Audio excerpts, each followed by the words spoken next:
Hey everybody, welcome back to Mario 64, and today we are going to tackle the first two real levels of the game, Whomp's Fortress and Jolly Roger Bay. Hi, I'm PoorlyWrittenNovel. I have issues with this game. But this game is a beloved classic. And just because a game is a beloved classic doesn't mean it holds up, 20 years on. What are you talking about? There's nothing about this game that isn't perfect. Like the camera. Or the triple jump kind of being ass. I don't know what you're talking about. That was a perfectly placed triple jump. It's actually good that you have me here for Whomp's Fortress because it's a level that because it came back in Mario Galaxy 2, brings up one of my biggest criticisms about this game, and how it got so much improved by later games, and it's the general movement in this game. For the most part, the movement is okay, but there's a couple of things in it that just feel bad, like wall kicks and triple jumps. The timing on them feels bad. Yeah, I think the issue there is more that the timing is really finicky than any actual control issue. I think if I was going to point out an actual control issue, I would probably say that my biggest complaint about it is that Mario is very he controls very stiffly. Like once you are moving in a direction, you have very, very little ability to manipulate outside of that direction. See, I would say he's stiff in movement until you turn around, like mid-motion, and then he feels almost too floaty.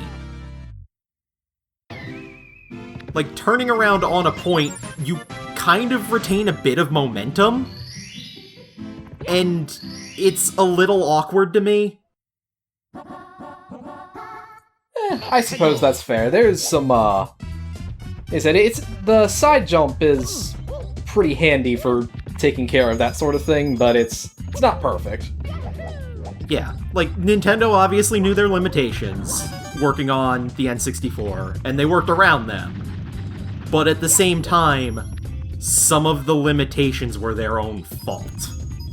Like, the concept of sticking to cartridges in that generation means that the textures in this game they don't really hold up anymore. Mario looks really flat, the textures look like shitty compressed JPEGs, I mean, to be completely fair, that's because they are. The literal N64 memory limitations are you have to fit a texture in 4 kilobytes or something like that. Yeah, but part of that is on Nintendo for staying on carts for this generation. I get that the tech wasn't really quite there yet for CDs, the PlayStation probably shouldn't have come out when it did, but Nintendo are good at working with older software and keeping it up for a generation past where they should, and I'm glad that we stopped using carts after this generation, except for the handheld games. Then ironically, it might actually be worthwhile to go back into carts now because you can get a fucking 128 gig SD card for a couple bucks. Yeah, there's a legitimate reason to move back in that direction now, mainly because CDs can only hold so much, and SD cards are kinda, getting bigger and bigger. Also, the cannon aiming in this game, also ass. Yeah, but anyway, the game would really like us to use the cannon to get this star, but you don't need to do that at all. If you are even remotely capable of doing a wall jump, you can clip that shit first try. I've tried that before. I will admit, I'm not great at this game. I always have trouble with that jump. I can do it, just not quite there. Anyway, the game would like us to go fight Bowser now, but we still have so much to do, so let's just keep on trucking. It's the correct way to play the game.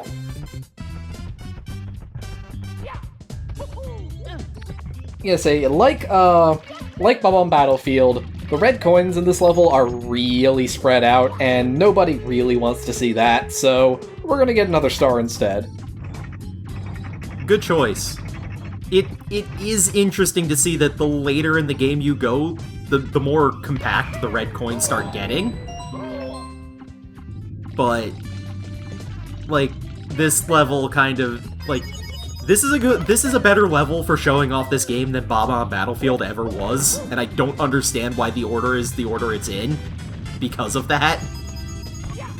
Yeah, but although I think the biggest thing with Bob-omb Battlefield is it doesn't have any way to instantly kill yourself, unlike this level. Like, there are plenty of death pits here, and I don't know. Okay, yeah, that is... Maybe that's something they considered? Also, I know that part of it is because of the way you were recording this, but you can actually see the parts of the wall that you can shoot off. Yeah, if you get if the camera is turned just right, you can see the seam there. But that's true of a lot of things in this game. Early 3D is extremely easy to break. Like, if you stand in the correct spot in the one room, you can see the folding doors outside of Bowser. So did you get the secret star here too, or are you just going straight for the awful water level? But everybody loves water levels, Novel. Everybody. There is not a single good 3D Mario game with a good water level. I like Galaxy 2. It has no good water levels. The only good water level is an ice level for half of it. Yeah, I got nothing against that. The swimming controls in this game are... okay. Better than Donkey Kong? Yeah, but that's not saying much. Oh wow, you're skipping a bunch of stars. Yeah, we're gonna start by hitting this one in the cave here. But we'll come back to the eel eventually. This room is also the bane of this game's camera. It's a little bit better if you use Mario Cam, but I don't like how Mario Cam, like, it tries so hard to stay behind you all the time. Also, so this isn't just me constantly shitting on this game the entire episode. I will admit, Mario 64 has a fantastic soundtrack. A shame there's only like 6 songs on it. But the instrumentation, the sound font itself for Mario 64 is probably one of the best things Nintendo's ever done. And it still holds up. I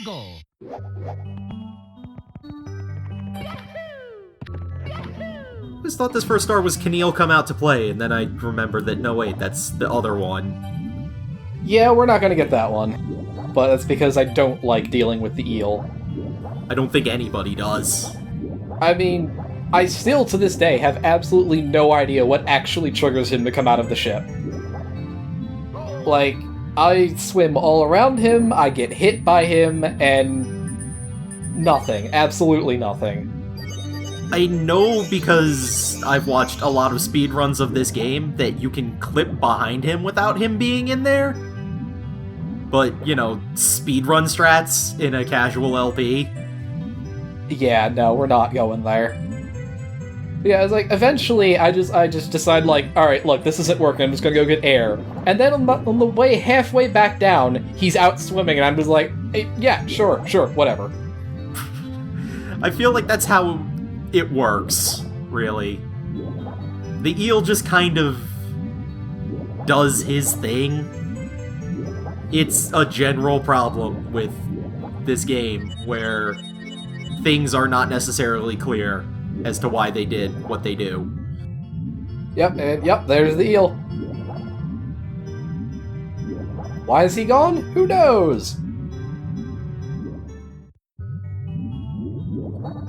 This star is also a really rude first star.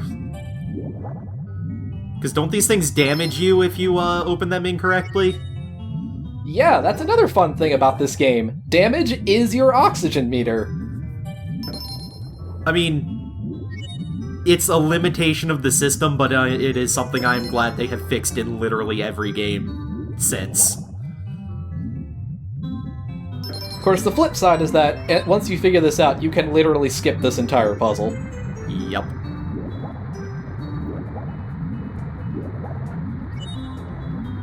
Ah, you couldn't make it all the way up to the top. No, I'm really bad at the swimming in this game. Like, the fast taps, I am awful at that, so I usually just go, like, right up next to it. Yeah, there's a rhythm to it, but it's not really that, it's never critical that you learn it, so... Nice high score on that. 7 coins. I think we can agree that 7 coins is far beyond what anybody could reasonably expect to get in this level. And I am definitely not going to beat that by going and getting the red coins right now. It's just, there's not enough coins in the level. That's just the problem. I don't think it's Dire Docks that wow, I'm getting my world names mixed up. That was this is Dire Docks, right? No, we're in Jolly Roger Bay. Jolly Roger Bay, right. Yeah, Jolly Roger Bay, I don't think is the one that has only exactly enough, and only if you get the blue coins, or is it?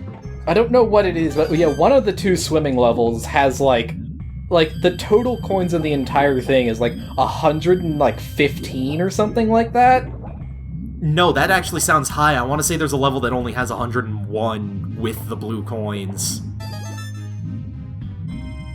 Like I say, I don't know, but yeah, there are definitely levels that are like ridiculously tight with regards to getting the 100 coin star. Yeah, they didn't really think that one out. But fortunately, all the red coins are literally right here in this little area, so...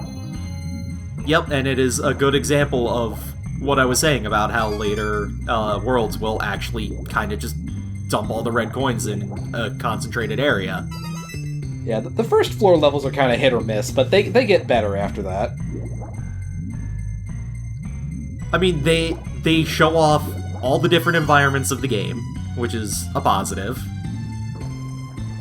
In general, the game is really good at showing itself off in the beginning. It's just... you kinda have to still be okay with what it's given you. Yeah, the basement levels, I think, in particular, are actually really bad, but we'll get to that shortly. Yeah, that's for another video.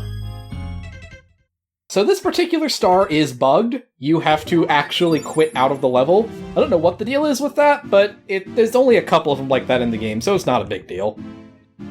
Weird N64 design choices.